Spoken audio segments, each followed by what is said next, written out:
it's likely to lead to other things. Hmm. And one of the difficulties that I've been finding in trying to get published in literary magazines, I'm sure all writers experience this, is just you, it's not a conspiracy, but in order to get accepted, you have to jump through a lot of hoops, and you have to not only be writing quality works, but you have to get to the point where the magazines are actually noticing you. And it's one of the things I've been seeing in the last year or so. A lot of magazines they're clearly noticing my stuff, and I'm not just getting the forum rejections anymore. I'm getting personalized rejections. And it sounds horrible, but it's a huge breakthrough. Yeah. Because it's the stepping stone to, something bigger and better. And I think getting into long form prose may be a way of kind of circumnavigating some of that difficulty, because it's more likely that it's noticed. And I think once people start talking and the piece starts circulating, it could lead to something else. That's my opinion. Oh, good. So could you talk about rejection then? Does it ever get easy? No. Or easier? Especially when you go, weeks and months without an acceptance. Mm-hmm. It's pretty demoralizing. Yeah. But I think, the magazines, there are a lot of magazines that clearly have bad practices. It's pretty obvious that they probably aren't even reading the stuff that you're submitting, and I think that's the most painful thing. Mm-hmm. I actually don't mind when I get a personalized rejection. It's encouraging, and a good example is there was a piece that I wrote about 2.5 years ago, and it's still out there. I've submitted it now 37 times. It's been rejected 33 of the 37 times. And 3 of those rejections were personalized. And the last one I got was about 3 days ago. And I think it's probably the nicest rejections I've ever received. It was from a magazine. I won't name the magazine. It's a top tier magazine. Mm-hmm. And they clearly read the piece. They clearly liked it. And the way they framed it, not are they asking, to send more of your work because they're interested in what you're doing, but I think they're trying to curry favor. They see that there is this great potential, and, they probably have in mind, like, eventually this person is going to be somebody who we might want to, be publishing. Mm-hmm. And, just from a writer's perspective, there's some pieces that I short story 250 hours on, and to get a curt 2-sentence form rejection, you feel like, why the hell am I going through this? I spent all this time, and it's clear that the magazines aren't even reading this stuff, and yet this rejection I got 3 days ago so it lifts your spirits, and you're like, okay, I know why I'm doing this. Eventually, this particular piece is going to find the right one, just to be patient. Yeah.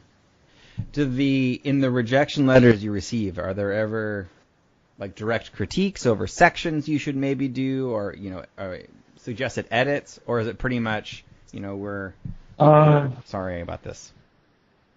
No, I think on occasion you might get one. Like there was one piece that was published by the Indian magazine a few years ago.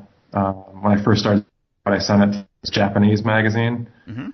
and the editor sent me like a 3-paragraph rejection, and it was kind of unorthodox. You don't usually see that, but clearly they liked it, just not enough to publish it. Yeah. So he went through, and he didn't actually say, that they weren't suggesting revisions. They were just saying that, different things that they liked about it. Mm-hmm. But that's rare.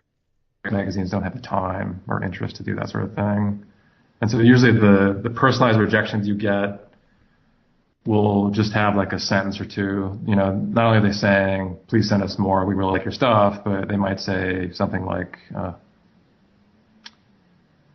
like its strong voice, or they really admired the detail and that sort of thing. Sure. So of the stories that you have published so far, what has been your most favorite to write? I think the novella, I'd say. The piece that was published by Midwestern Gothic earlier this year, it was an essay, and it was something that, it was very, it was based on my relationship with my father. And it took me a long, long time to kind of figure out structurally how I was going to write that essay, and it ended up, I did something I think that was kind of innovative. It was painful. It took me, I'd say, probably 200 hours to write that, and it's only 10 pages long. But I think I learned quite a bit from that, and it clearly was setting the stage for something more substantial. And once I got to doing the revisions to the novella for Running Wild this past spring, something just clicked, and things really came together. Like, I think for the readers out there who look at the piece, they're going to see that it's interesting stylistically, but what makes it strong as a novella is just thematically all the different things that are going on. It's pretty well tied together, but that was a learning process for me to get it to that point, and it took an awful lot of work. Yeah, wonderful. So looking back at your career so far, what would you say has been the best advice you've ever received?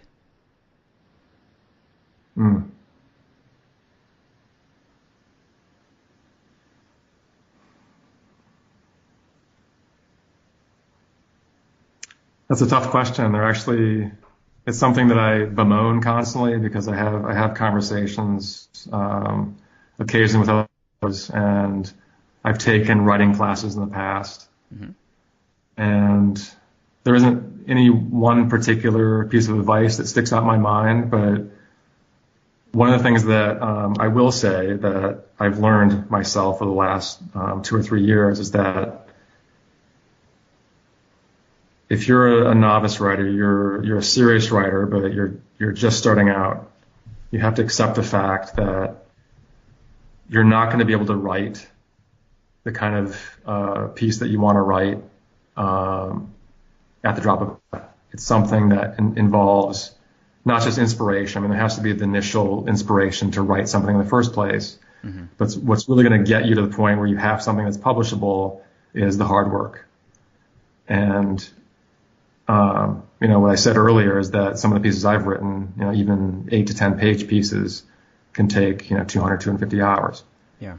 And once you come to that realization as a writer, it just makes things so much more easy and less painful, because that there are going to be times when you're just going to sit there staring at the blank page for minutes, hours at a time, and it's okay. Eventually work through it. And one of the things that's related to that is that oftentimes, to get to the point where you actually feel comfortable doing the writing, you have to do some research. And one of the things that I talk about a lot with some of my friends is, as a writer, you have to have access to language. There was no way I could have written certain parts of a novella the way I did if I hadn't spent 3 weeks reading analyses about classical music.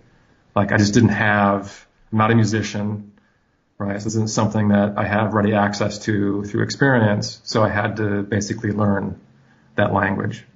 The same is true even of some of the narrative essays that I write. You have to, this is kind of bizarre, but that story ended up being kind of a hunting story. And so I spent some time reading hunting stories. And once I had that language down, I was able to write my own. Yeah, no, that makes perfect sense. Excellent. Well, Jason, thank you so much for taking the time to chat with me. I really appreciate it.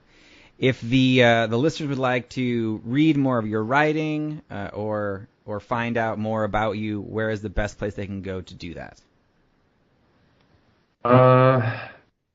Would be to my author page on Amazon.com. It's got some linked interviews and stories that are available free online, and then that sort of thing. Wonderful. Excellent. Well, I will make sure I put a link in the show notes right to your author page so people can click right through. Excellent. Thank you so much. No problem. Thank you so much. I appreciate it. Have a good night. You too.